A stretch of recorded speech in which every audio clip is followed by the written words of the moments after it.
Hey guys, Ranger here, and welcome back to another video, and welcome back to a very special video, actually a very special series of videos. Today is Saturday, August 1st, 2020, or a year, today is Saturday, August 1st, 2020. A year ago, on Saturday, August 3rd, 2019, or a year ago on Thursday, August 1st, 2019, BronyCon 2019 was going on, and it was the last BronyCon. BronyCon ran from 2011 until 2019, and last year was the last event. And thank God I was blessed to be able to go. Well, to commemorate BronyCon and to sort of pay tribute to it and honor it and to just preserve my memories of it, I decided to make a fun, hopefully what will be a fun series of videos detailing every single day's events that I experienced from day one and whenever I arrived there until the final day. So this will be a series of about 5 or 6 videos that will each detail each moment, that will detail the events of every single day. 4 videos will be dedicated to the 4 events, to the 4 days of the, pardon me, 4 videos will be dedicated to the 4 days of the event. Two other videos will be dedicated to my arrival and departure from it. But I wanted to kind of go over that. Now, I did do a video last year after I got back from BronyCon 2019 and talked about a lot of things that happened, but there's actually a lot of other details that that I did not include in that video. And I thought, you know what, why not just make a video series detailing everything that I could remember about what happened, preserve that, and actually, and share that moment. And I thought, BronyCon, this is the first year without it, and so I thought, why not do it as a little, dedication to BronyCon. So, in this first video, I'm going to be talking about my trip to Baltimore. And in the second video, I'll be talking about day 1 of BronyCon through day 4 of the event. And I've also got the itinerary here to recall the events that I did go to. So, grab something to eat, grab something to drink, and let's begin. So, day 1, which actually started on Wednesday, July 31st. Day 1 was very interesting because it was kind of the second day of pretty much a vacation for me. Um, day the leading days before that, like Monday and Tuesday, I was already preparing for the event itself.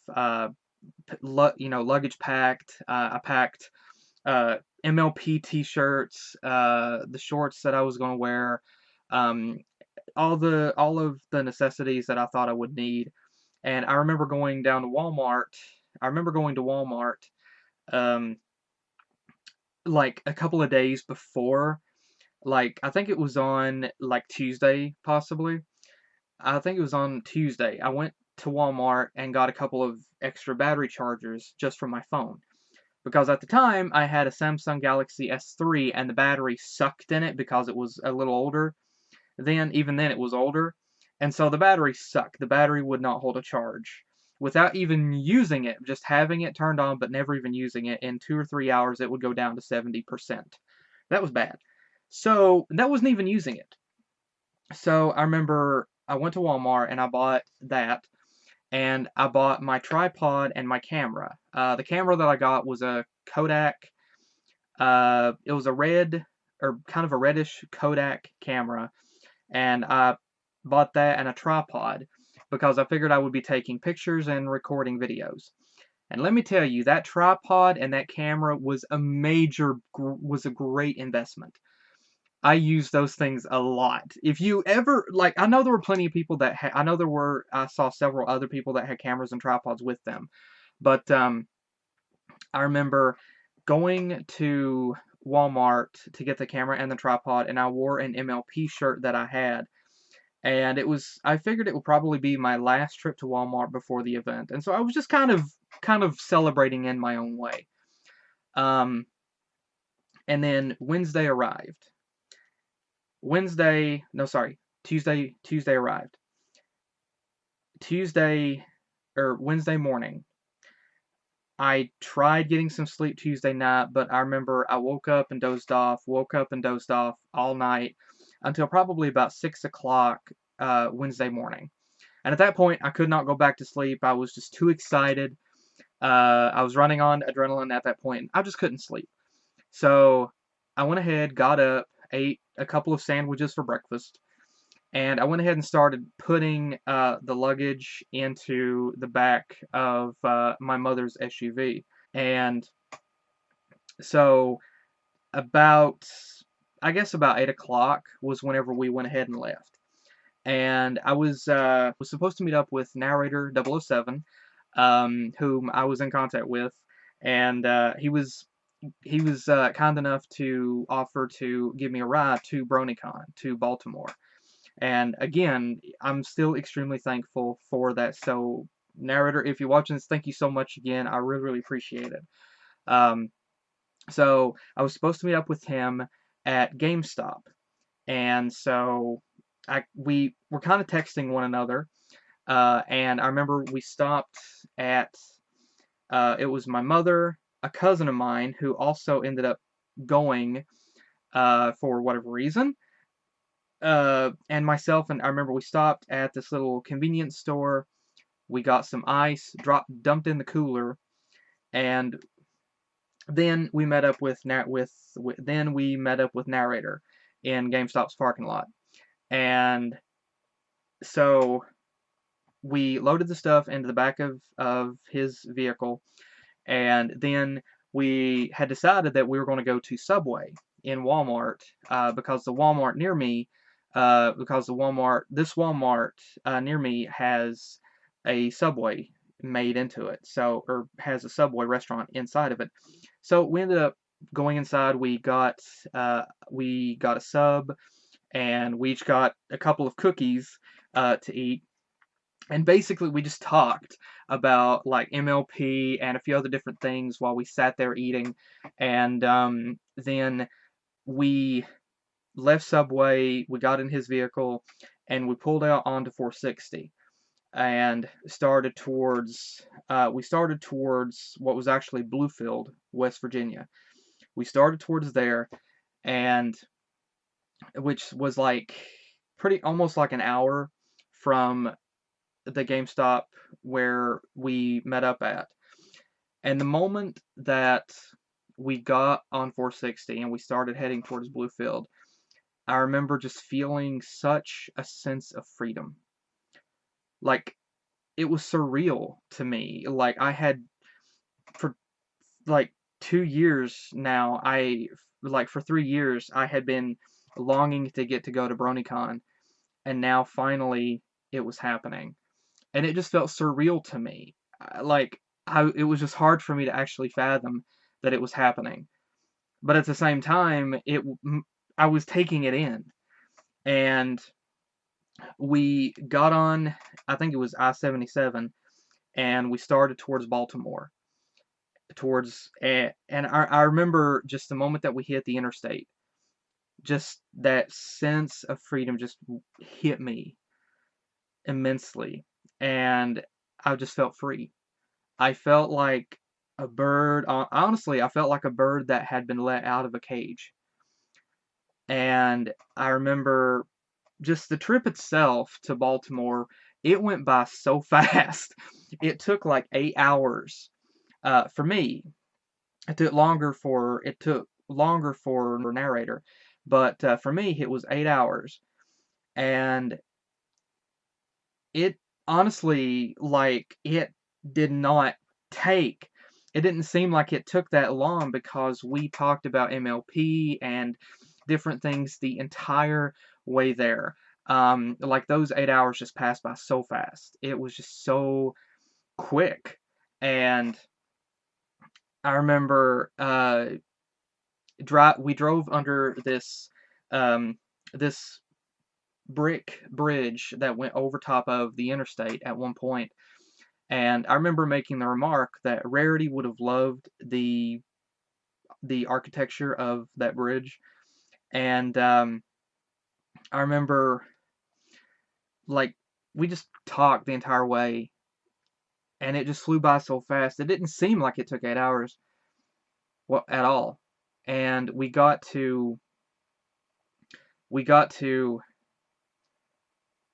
passed through Charleston, West Virginia, and I remember passing by this camper lot, motorhome, and things, and I remember thinking, just looking over at them and thinking, oh, it would be cool to, stop and look at the motorhomes and the campers. But I thought, no, no, it'd be cool too, but no, we have a destination set. And so we just, we stopped at, I think it was a Burger King, and got something to eat. Actually, narrator got something to eat. Um, I did get something to drink, but I was still kind of full from Subway. I think this was about noon or something, and I was still kind of full from Subway, but so I didn't get anything to eat. That was honestly my mistake. I should have taken the opportunity to get something to eat. Even if I didn't really feel hungry, I should have got something to eat, but I didn't. And that was my mistake, and I ended up paying for it later, which I will explain to you whenever I get there. But I remember we we got gas and got back on the road and just started towards Baltimore again. And I remember whenever the road ended up going to a 2-lane road with 1 lane of traffic going both ways. And we got to this bridge, and we started to cross this river, and the GPS was saying Baltimore, and it was showing us crossing a river, and on the GPS you could see the state line indicated. You could see the state line indicated. And it was funny because the road was it took us across the state line into Maryland, then back down into Virginia, and then back up into Maryland again. And so we finally ended up crossing a river, and I want to say it was the Potomac River, and we crossed this big concrete bridge, a beautiful bridge, and it took us right across the river. And then we started making our way into Maryland. And also, throughout these series of videos, I'll be showing pictures and video clips that I took during the event, so you won't just have to hear me. There will be pictures and video clips I will be showing. Um, However, things that I already showed in my other videos that I did last year, I'll be showing them again, but there won't be any audio for those. But I remember we finally ended up crossing. We crossed the state line to Maryland, and before we got to Maryland, I got my camera out and I started recording. And so I just recorded us traveling down the road, crossing the bridge, and going into Maryland. And then we passed by this little sign. I think it said "Welcome to Maryland." So yeah, like if you wouldn't have been looking for it, you wouldn't have seen it. Once we got by that, then I knew we were there. We were in Maryland, and the GPS was saying Baltimore, and we continued to follow the interstate until it took us down this off ramp. And according to according to the map in the back of this brochure here, uh, according to this, it was I-695 or I-695. Or we were heading north.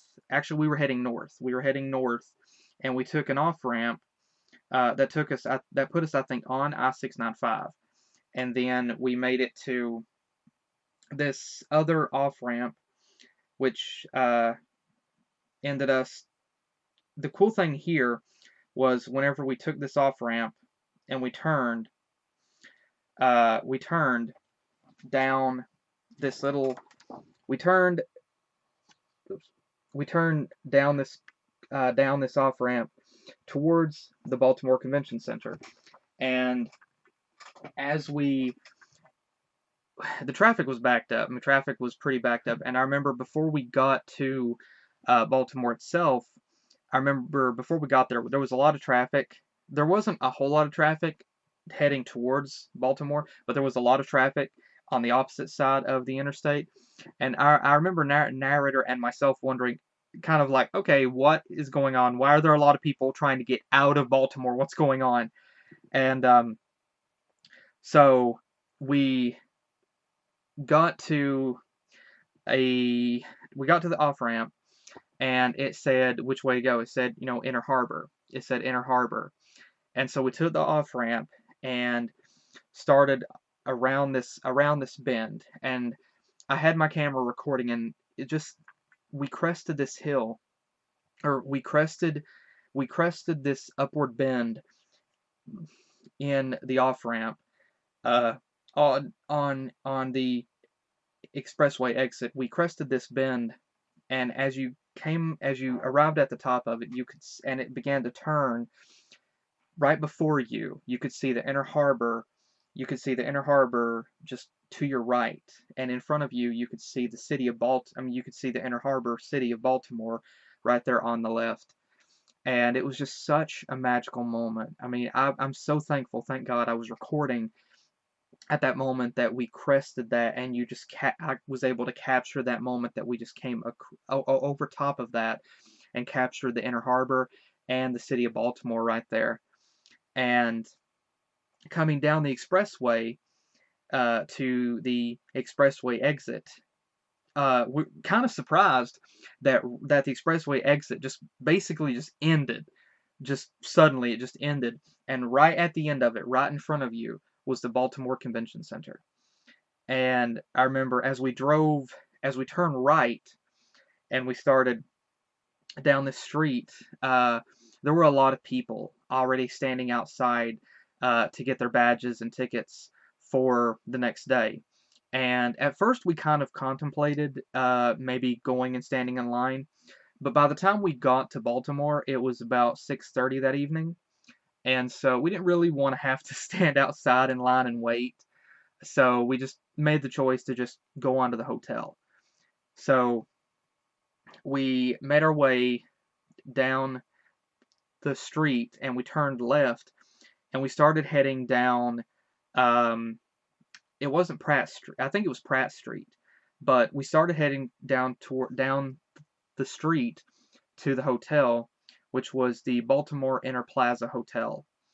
And we got to the hotel, and both of us were surprised that there was no parking. Like, we kind of thought that there would be parking, but there wasn't.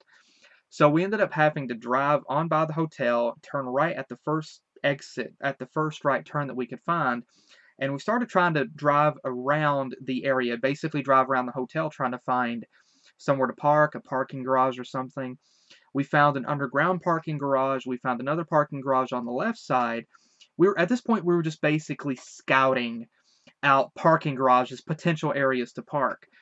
And we drove back around, and we started back in the same direction that we came from, that we started on, towards the hotel. And we found a parking garage, literally just right across the street, or right down the street, from the hotel. I don't know the name of the parking garage, but it was kind of a bit of a small parking garage. It was a tight one. I think it had 3 or 4 stories, but we drove inside and parked. And I remember the moment that we just parked the vehicle and stopped, I opened the door, and I put my foot down onto the concrete and stood up. And it kind of felt like that moment in SpongeBob in Graveyard Shift, where SpongeBob is like, I'm mopping the floors at night.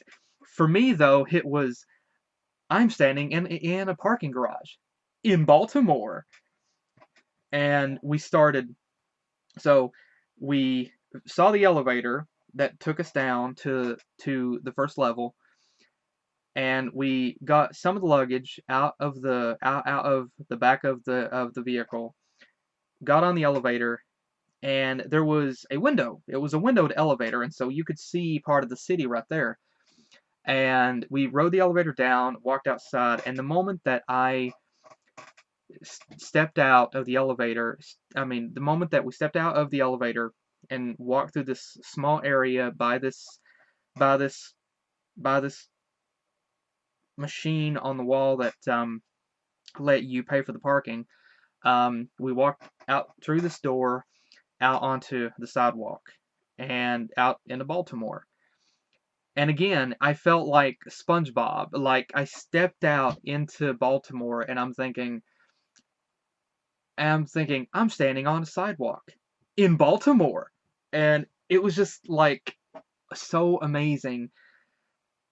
And that moment, just stepping there and just looking around and knowing that here I was in Baltimore, Maryland, getting ready to experience BronyCon 2019, it was just overwhelming. Uh, Honestly, my brain had given up trying to process everything. My brain basically had just said, you know what, screw it, I'm done. Just dump everything right here and I'll process it as time goes by. And so part of me was overwhelmed, but part of me was still like just taking it in, and it just was having a hard time. I was kind of some of the things was I was having a hard time processing because it was just happening all so fast and just so much at one time. My brain just wanted to overload, but it was amazing. And so we started dragging the luggage. I had more luggage than narrator did. I had like I had a suitcase, I had a bag that had my laptop, camera, like I had my tripod. I had more gear. Um, and so we dragged that uh, up, literally across this street, because literally like right over, like right here from where you're watching, right here was the hotel, here was a street, and here was the parking garage. So we walked across the street to the front of the hotel and walked inside the lobby. And I had to admit, the lobby was a little smaller than what it looked in the pictures on I think the website. But still, I mean, the lobby was nice. I loved the look of the lobby, the simplicity of it. It was quaint, it was nice, it was simplistic, and I love the charm. I love the rustic charm of it. And so we got our hotel room keys, and my first time actually staying in a hotel in my life. It was also my first time ever staying in a hotel. I have stayed in a few roadside motels before, uh, but to say a hotel, no, this was my first time ever staying in a hotel. And it was my first time, like, they gave us a hotel room card, the door key, and I was actually expecting a regular key, but it was a card, and I'm thinking, okay, this is new. So I remember we walked over and we saw these stairs that went up, and then there was the elevator. Well, because of the luggage, we opted to take the elevator. Turns out you couldn't really use the stairs anyway, except for emergencies. So we got on the elevator, rode it up to, I think it was the third, or I think it was the fourth floor. I think it was. Um, and we rode it up and started down this hallway. We came out of the elevator and turned left because we were literally looking at the card numbers. We were looking at the numbers on the card, and we saw the numbers going down. So we turned left down the hall and started walking down the hall, and just in like, I don't know, about 25, 30 feet, we encountered the end of the hall. And that was whenever I saw the door that said, the stairwell that said fire use only. And we're like, okay, we can't use these. So turning back left again, we started back down the hall, got to this 90-degree angle. We turned, walked by this glass door that led out onto the roof, and we found the room, walked inside, and flicked on the light. And it was a very simplistic room. It was a very, very simplistic room. It had the bathroom over on the left, and a little sink with a glass bowl. Wasn't used to that. And the two beds. And I remember we walked over, uh, and I took the bed by the window, or by the wall, narrator took the bed by the door, and I remember we set the luggage down, and I looked at the light trying to see like a switch or something. And there was like a little push button. I pushed it, and I think it made the light 3 different shades of, like, it dimmed it like 3 different levels before I turned it on to an adequate level. And then I remember I had this big curtain hanging on over the window, and I was expecting to see a view of the city. I opened it up, and nope, it was building, building, building. It was building, building, building. And I realized that this room, like the rooms were actually kind of faced inward at one another. And looking down, I could see like part of the roof below because I think we're on like the 4th floor. And then looking up, you could see like a little bit of the top of the roof of the other part of the building right here on the left. And you could easily see like your room neighbors if you wanted to. And I remember opening that up and then just looking and thinking, okay, like, okay, no view, okay, that's cool. So then narrator walked over, and uh, the beds had a light mounted on the wall on each side, on the side of the beds. Narrator tried to turn his on, kept flicking the switch, it would not turn on. So I remember looking at it, and we thought maybe it was unplugged. It was plugged up. So I was getting ready to take the bulb out of the light that I had because I knew I wouldn't be using it. And about that time, we realized, actually no, we checked. I was getting ready. It was then that he checked, and we found out it was unplugged. So plugged it back up, and I remember getting a sheet out of my suitcase, putting it over the bed that I was going to sleep on. We each took a shower, and then we ended up starting to try to go to sleep. We turned the lights off, started trying to go to sleep. And at that point, I remember, like, I set my phone to get us up because the first event actually wasn't until noon. The first event on Thursday wasn't until noon. Yep. It was at noon. But we kind of wanted to be there early because we just wanted to be there early to make sure that, we could get our badge and everything and kind of scout things out. So I set my clock to get us up. I think it was 8 o'clock the next morning. Yeah, I believe it was 8 o'clock or 8:30 the next morning. And we figured that would give us time. I think it was 8. It was 8 o'clock because I said that would give us time to get some breakfast and then get to the convention center by 9. And I remember laying in bed, and it was at that moment, laying in bed, trying to, closing my eyes and trying to go to sleep, and in the quiet still of the room, and the almost complete darkness of the room with just a little bit of light coming around the curtain from the lights from the building next door or from the rest of the hotel. It was at that moment, and hearing the automated central air system turning on and turning off. It was in that moment that it just kind of began to register in my brain that I was in Baltimore. And again, I thought, I'm laying there in bed, and I thought, I'm laying in a bed in a hotel in Baltimore, like SpongeBob again. And just that moment laying there, and again, my brain was kind of almost having trouble trying to process the whole thing because here I was just there in Baltimore, and I thought, you know what, the next day is the first day of BronyCon 2019. I want to enjoy this. I am going to, Lord willing, I'm going to enjoy it.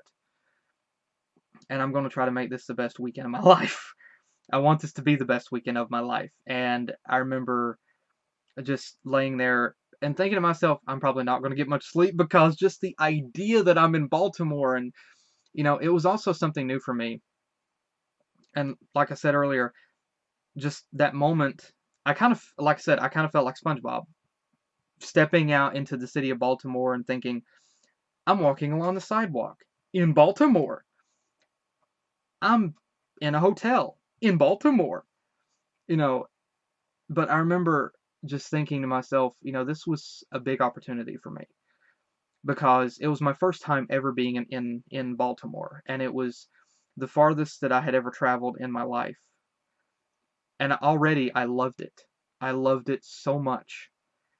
And I remember just laying there trying to go to sleep, and I managed to, thank God, I was able to actually go to sleep and get some sleep. Um, but that was the ending of the first day of, which was on Wednesday.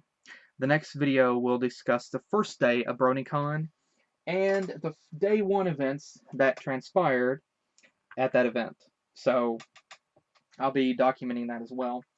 But I wanted to discuss in detail what happened with that. But I remember I kept the receipt from Subway that documented. I kept the receipt from Subway that documented. Uh, I kept the receipts actually from everything that I did over that. I kept the receipts because, to preserve it. And I've still got them. Thank God. I've actually got them with my stuff from BronyCon. But it was just, that was the first day. That was arriving in Baltimore.